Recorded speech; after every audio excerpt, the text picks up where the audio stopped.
The silence in the San Jose federal courtroom was not merely an absence of noise. It was a heavy, expectant pressure that seemed to press against the very walls of the building.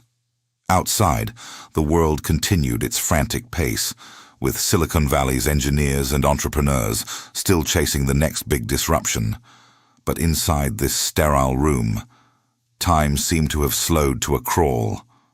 The jury had not yet entered, but their presence was felt in every empty chair and every sharpened pencil on the wooden tables.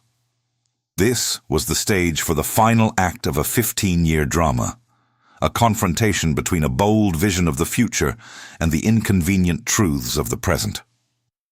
This trial represented a historical reckoning for the Silicon Valley ideology of disruption at any cost.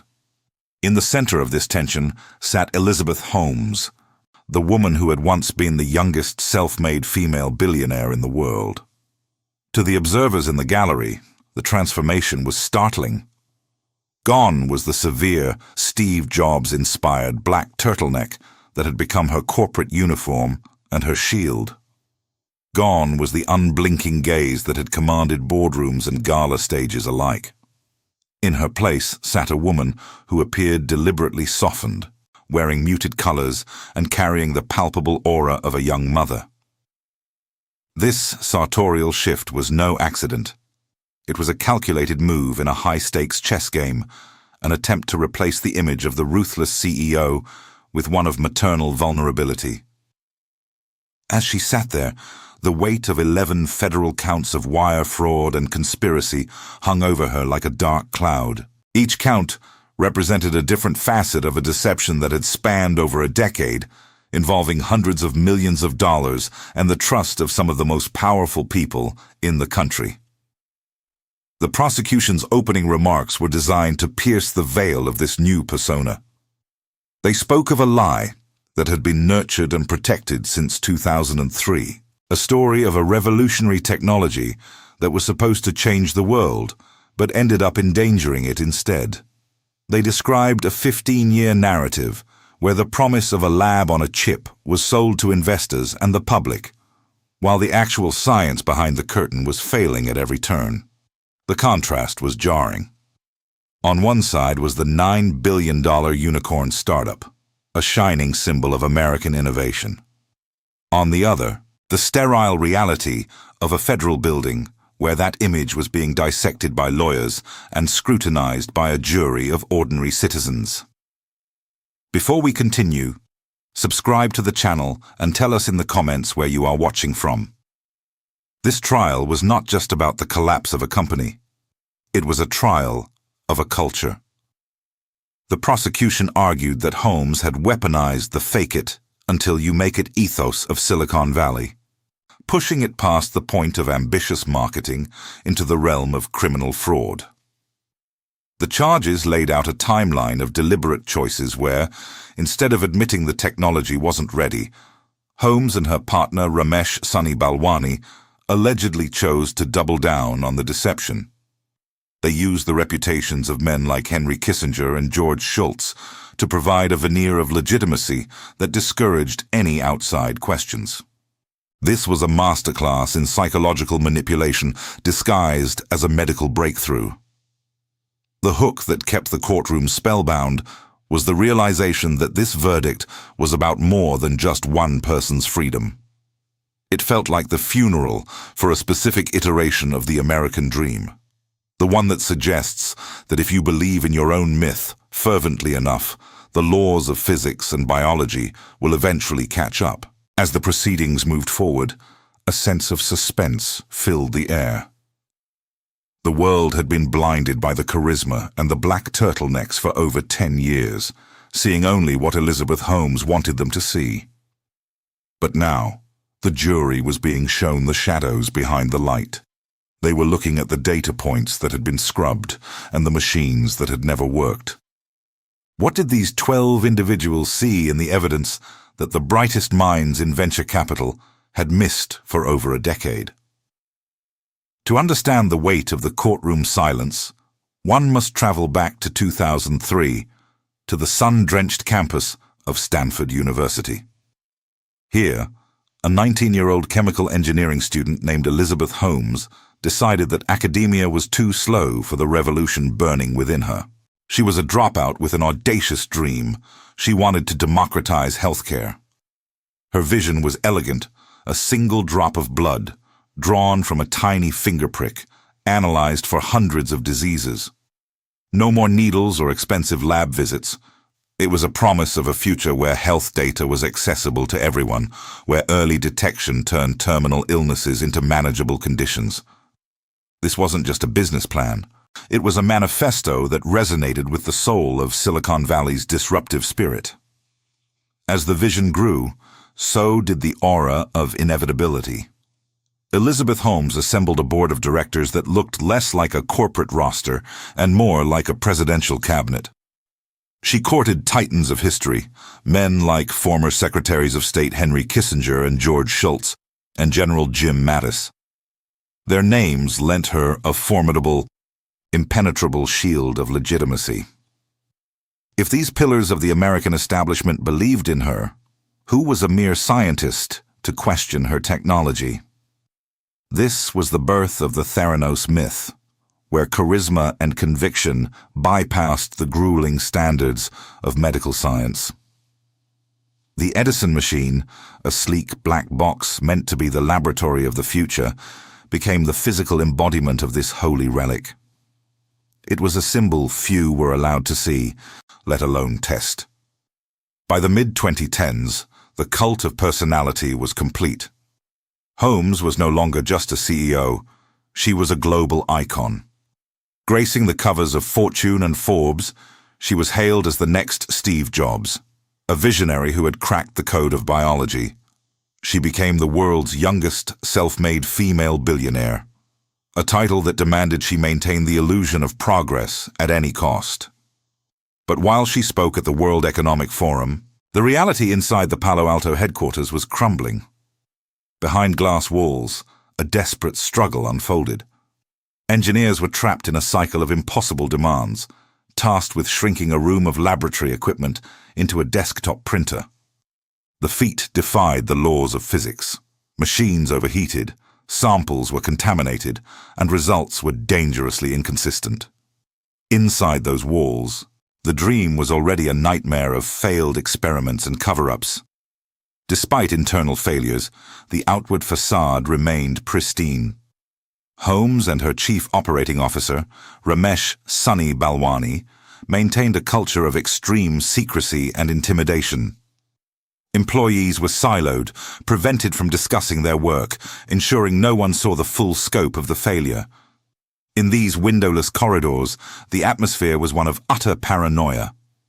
Security guards patrolled the floors, and non-disclosure agreements were signed with the frequency of morning coffees. Every movement was monitored, ensuring the illusion never cracked. This was the moment innovation transitioned into systematic illusion. When the time came to run blood tests for the public, the Edison machine failed completely. The revolutionary lab on a chip was a ghost. To maintain the lie, Theranos resorted to the industrial theater. In hidden back rooms, away from investors, sat massive conventional machines purchased from competitors like Siemens. These large machines required far more blood than a finger prick could provide. To compensate, Theranos technicians frequently diluted the tiny samples with saline, a practice that further compromised the accuracy of the medical results.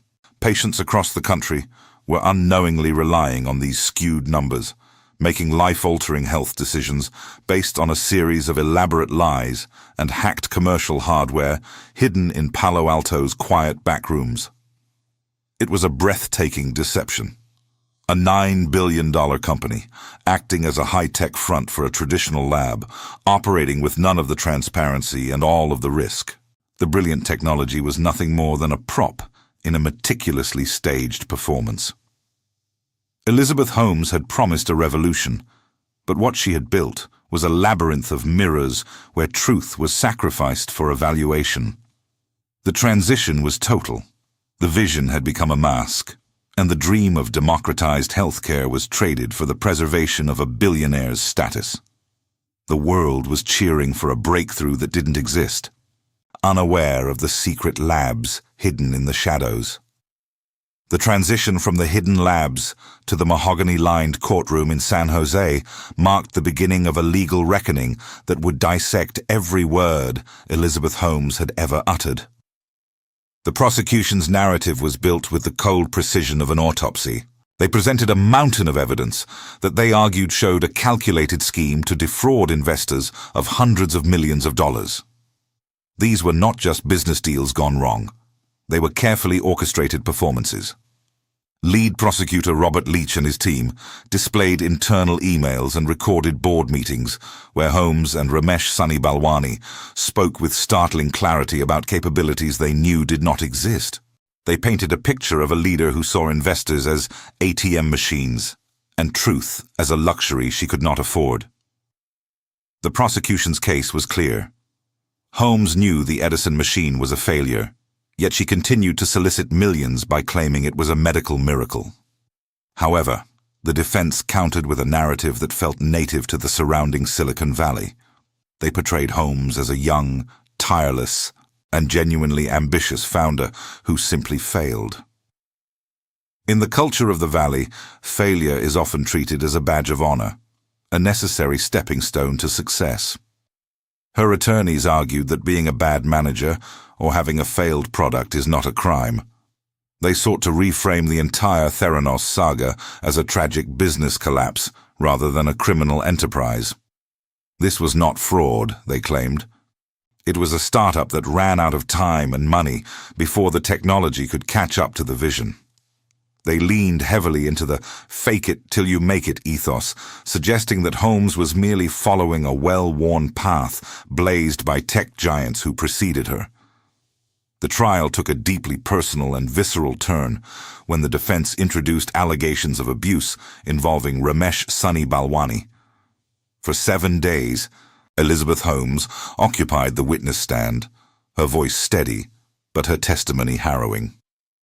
She described a relationship defined by coercive control, where Balwani allegedly monitored her every move, dictated her diet, and undermined her self-worth. By painting Balwani as a domineering figure who handled the operational and financial details of the company, the defense aimed to create reasonable doubt about her criminal intent. If she was a victim of psychological manipulation at home, they argued, she could not have been the cold-blooded mastermind of a massive corporate fraud. This testimony added a layer of human complexity that forced the jury to look past the billionaire CEO and see a woman who claimed to be broken by the man standing beside her. Throughout the proceedings, a recurring theme was the strategic use of trade secrets.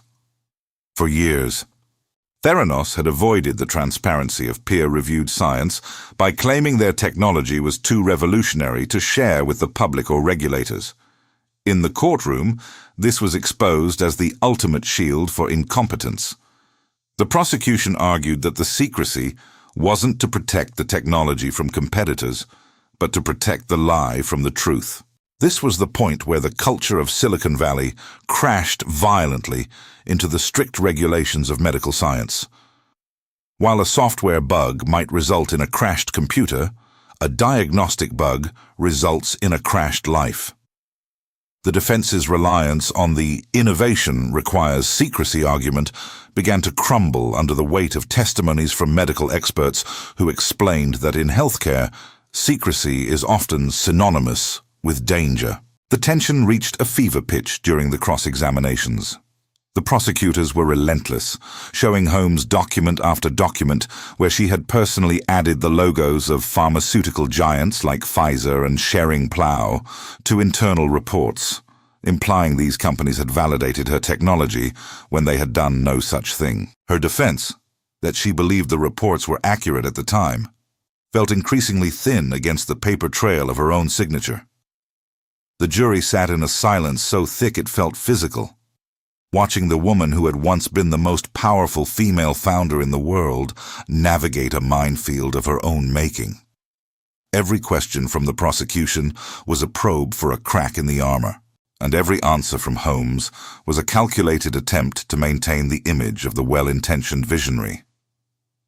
As the evidence wound down, the jury was left with a haunting question that would define the legacy of the trial.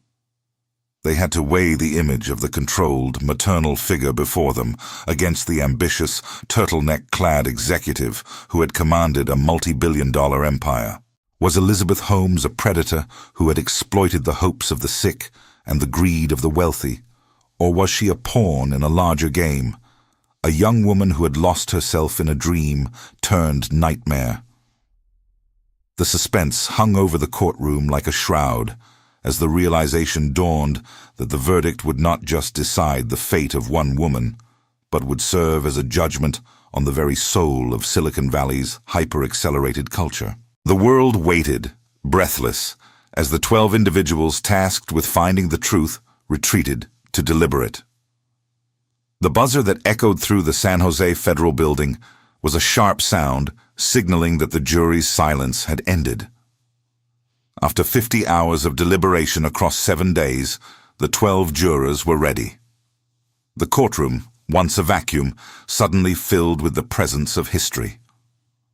Elizabeth Holmes sat at the defense table, her posture straight, her face a mask of practiced neutrality. Beside her, the legal team whispered, but the air was already heavy with the scent of an ending. When the jury filed in, the atmosphere shifted. Following courtroom superstition, the jurors avoided Elizabeth's gaze, keeping their eyes fixed on the floor or the judge. The clerk took the verdict forms, the paper crinkling in a room so quiet that the sound of a distant air conditioner seemed like a roar. Then, the reading began. It was a sequence of short, staccato sentences that fell like hammer blows against the silence. On count 1, conspiracy to commit wire fraud against investors. Guilty. The word hung in the air, vibrating with the weight of hundreds of millions of dollars. On count 6, wire fraud related to an investment from the DeVos family. Guilty. On count 7, involving PFM Healthcare Solutions. Guilty. On count 8, regarding Lakeshore Capital. Guilty. 4 times the word guilty echoed, cementing Holmes's transition from a visionary pioneer to a convicted felon. Each count represented a line crossed, a document forged, or a lie told to secure the capital that fueled the Theranos engine. Yet, as the reading continued, a strange dissonance filled the room. On the counts related to defrauding patients, the very people whose health had been jeopardized by the faulty Edison machines, the verdict was different. Not guilty, not guilty, not guilty. The jury had reached a split decision that left many in the gallery in a state of profound shock. How could she be a criminal for taking an investor's money, but innocent of the harm caused to the people who received the incorrect blood tests? This split verdict revealed a cold distinction within the American legal system. The prosecution had successfully proven that Holmes intended to deceive the wealthy individuals and institutions that funded her company. The paper trail of doctored reports and inflated financial projections was undeniable evidence of financial fraud. However, when it came to the patients, the legal threshold was different. The jury seemingly struggled to find a direct line of intent to defraud the individuals who used the Theranos wellness centers. To the law, the financial loss of a billionaire was a clearly defined crime, while the medical risk and psychological trauma of a patient were seen as collateral damage of a failing business rather than a targeted criminal act. The wire fraud statutes required a specific intent to deprive the victim of money or property, and the jury found that while Holmes lied to get investment, her intent toward the patients was less legally clear. As the counts were read, Elizabeth Holmes remained almost eerily composed. There were no tears, no outbursts, and no visible crumbling of the maternal facade she had constructed. She looked straight ahead, her eyes blinking with rhythmic, almost robotic precision. It was as if she were watching the conclusion of someone else's story. Behind her, her family gripped each other's hands, their faces etched with the realization that the empire was not just gone, but had been officially rebranded as a criminal enterprise. The viral moment of the verdict sent ripples through Silicon Valley. It was a mixed message of justice that felt both definitive and deeply unsatisfying. While the guilty counts carried potential decades in prison, the acquittals on patient-related charges felt like a blow to victims. It suggested a hierarchy of harm, where the wallets of the elite were more protected than the safety of the public. The verdict didn't just judge Elizabeth Holmes, it acted as a mirror, reflecting a system where the pursuit of capital is governed by stricter codes than the pursuit of human well-being. As the courtroom cleared, the reality settled in. The unicorn was dead, and the woman who had birthed it was now a prisoner of her own ambition. The law had protected the money, even as it left the patients searching for their own version of the truth. The aftermath of the verdict left a void where a billion-dollar dream once stood. But the autopsy of Theranos revealed something far more unsettling than the actions of a single founder. Elizabeth Holmes did not operate in a vacuum. She was the ultimate biological product of a Silicon Valley ecosystem that was specifically designed to foster the very deception that eventually destroyed her. This was a culture built on the mantra of "fake it until you make it," a phrase that, in the world of software, is often seen as a badge of honor. In the digital realm, a buggy app can be patched later. But when that same philosophy was applied to the delicate biological reality of human health, the friction between tech-bro optimism and medical science created a lethal spark. The tragedy of Theranos was not just that the technology failed, but that the system meant to vet such innovation was paralyzed by its own myths. At the heart of this paralysis was FOMO, the paralyzing fear of missing out. The Silicon Valley gold rush had created a psychological state where the risk of being wrong was less terrifying than the risk of being left behind. When Elizabeth Holmes walked into boardrooms, she wasn't just selling a machine, she was selling an invitation to the future. Sophisticated investors were blinded by the shine of the unicorn label. They saw a young woman who looked like the next Steve Jobs, spoke with a gravitas that commanded the room, and was surrounded by a board of directors, including luminaries like Henry Kissinger, George Shultz, and General Jim Mattis. Their presence provided a shield of respectability. To ask for due diligence was to admit you didn't get it. It was easier to believe a beautiful lie than to face the cold possibility of a missed opportunity. The media manufactured this false idol. Publications like Fortune and Forbes did not just report on Elizabeth Holmes, they created her. By placing her on their covers, clad in her signature black turtleneck and staring into the camera with an unblinking intensity, they gave her unearned credibility. These publications sold a narrative of the world's youngest self-made female billionaire, rarely pausing to ask for peer-reviewed data. The story was simply too perfect to fact-check. The absence of due diligence became a recursive loop. The media covered her because she had famous investors, and investors joined because she was on the cover of every major magazine. It was a hall of mirrors, where everyone was looking at everyone else for social and financial validation, while nobody was looking at the actual blood tests in the back labs. It was the total triumph of image over clinical reality.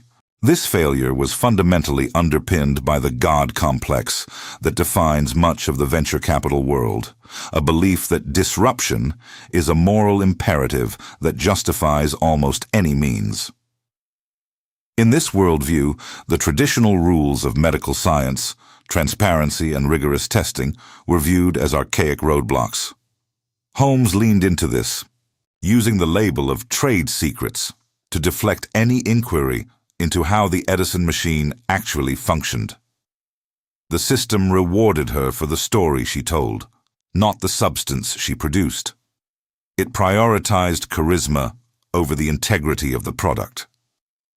This creates a dangerous precedent. When we reward the narrative over the truth, We incentivize the most talented manipulators to enter the arena. As we look back at the ruins of Theranos, the chilling realization is that the conditions which birthed it have not changed. The machinery of hype, the seductive cult of the visionary founder, and the relentless pressure to produce exponential growth are still the primary engines of the modern global economy. The case of Elizabeth Holmes was a warning shot, a signal that the boundary between visionary leadership and fraud has become dangerously porous. If the world's most powerful statesmen and wealthiest investors were fooled by a turtleneck and a deep voice, what stops the next deception from growing in the shadow of the next big trend? The suspension of disbelief that allowed Theranos to flourish was not a glitch. It is a feature of the system, waiting for the next charismatic face to exploit. It is a system that craves legendary heroes more than it values the mundane reality of scientific accuracy. While the boardrooms and courtrooms focused on the billions of dollars evaporated in the collapse, the true devastation was felt far from the mahogany tables of Silicon Valley. For the elite investors, the loss was a line item on a ledger, a blow to their pride, or a dent in a massive portfolio. But for the thousands of ordinary people who walked into Walgreens clinics and offered their fingers for a prick, the fraud was an intimate violation of their bodies and their peace of mind. These were people like Brittany Gould, who was told she was miscarrying her pregnancy based on inaccurate Theranos results, only to find out later that her baby was perfectly healthy. There were patients who received false positives for HIV, a diagnosis that triggers a spiral of existential terror, and others whose missed signs of cancer or heart conditions delayed critical treatments. The Edison machine was not a harmless toy. It was a malfunctioning compass in a storm, leading people toward medical interventions they didn't need or away from the ones that could have saved their lives. The emotional weight of this medical anxiety is a heavy, invisible burden that statistics cannot fully capture. To be told your health is failing based on a lie is a unique form of psychological trauma. It shatters the fundamental contract between a patient and the healthcare system. In a world where we are increasingly dependent on technology to tell us who we are and how we are doing, the failure of Theranos was a betrayal of the most sacred kind of data. Elizabeth Holmes spoke of democratizing healthcare, making it accessible and transparent. Instead, she created a black box of uncertainty that turned the vulnerable into lab rats for an unproven, failing technology. The human wreckage left behind was not just a collection of anecdotes, but a systemic erosion of safety that put the pursuit of a billion-dollar valuation above the biological reality of human life. Inside the sterile, high-security walls of Theranos, the deception was seen most clearly by those at the very bottom of the corporate hierarchy. The young, idealistic scientists and technicians who had joined the company believing they were going to change the world. Among them were Tyler Schultz and Erica Chung. Tyler, the grandson of the legendary board member George Schultz, had expected a revolution but found a culture of fear. Erica, a fresh graduate, was horrified to see the Edison machines failing quality control tests, only for those results to be deleted or ignored by leadership. They saw the secret back labs where blood samples were diluted and run on commercial Siemens machines, a practice hidden from regulators and investors alike. Ramesh Sunny Balwani, the chief operating officer, enforced this silence with a ruthless intensity, ensuring that anyone who questioned the science was viewed as a traitor to the cause. The decision to speak out was not a light one. In the cutthroat environment of Silicon Valley, being a whistleblower is often viewed as a career-ending move. Tyler Schultz and Erica Chung were met with the full, terrifying weight of the Theranos legal machine. Attorneys used every tactic of intimidation available, from private investigators following them to the threat of ruinous lawsuits that could have bankrupted their families. Tyler's own grandfather, George Schultz, blinded by his loyalty to Elizabeth Holmes, initially sided with the company over his own grandson. The cost of being right was nearly everything: financial security, family harmony, and the psychological peace of not being hunted by one of the most powerful entities in the valley. The whistleblower perspective highlights the brutal reality of being an ethical person in a system that prizes loyalty over truth. The human wreckage left behind by the pursuit of evaluation was not just financial. It was the broken spirits of young professionals whose integrity was treated as a liability. Erica Chung and Tyler Schultz risked their futures because they understood something that board members like General Jim Mattis and Henry Kissinger had seemingly forgotten.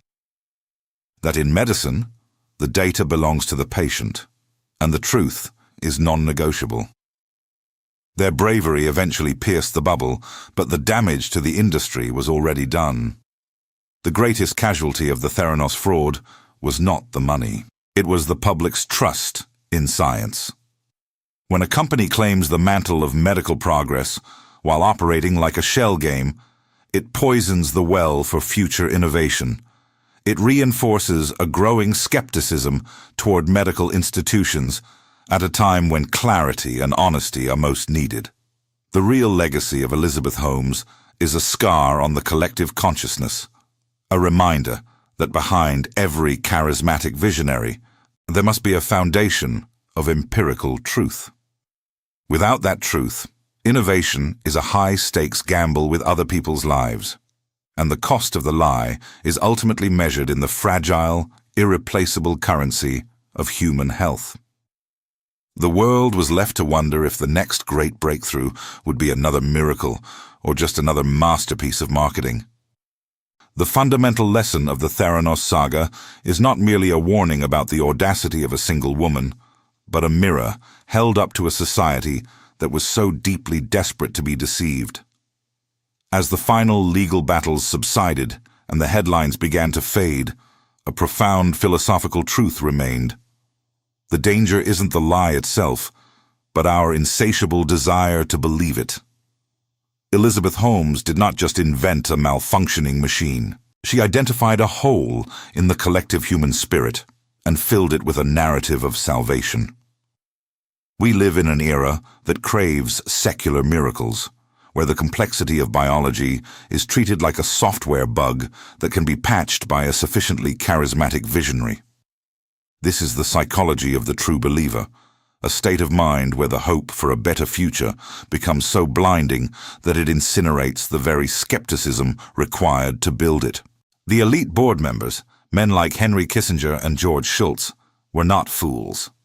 They were architects of history, used to operating at the highest levels of global power.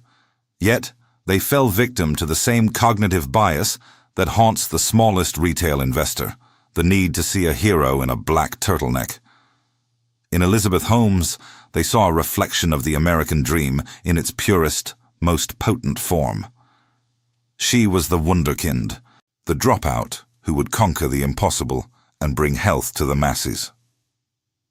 To question her was not just to doubt a business model, it was to commit a kind of heresy against the cult of innovation. Silicon Valley has long operated on the fake-it-till-you-make-it mantra, but Theranos proved that when the stakes are measured in human lives rather than pixels, that mantra becomes a death warrant. The board's pedigree provided a shield of legitimacy that prevented the world from seeing the hollow core of the enterprise.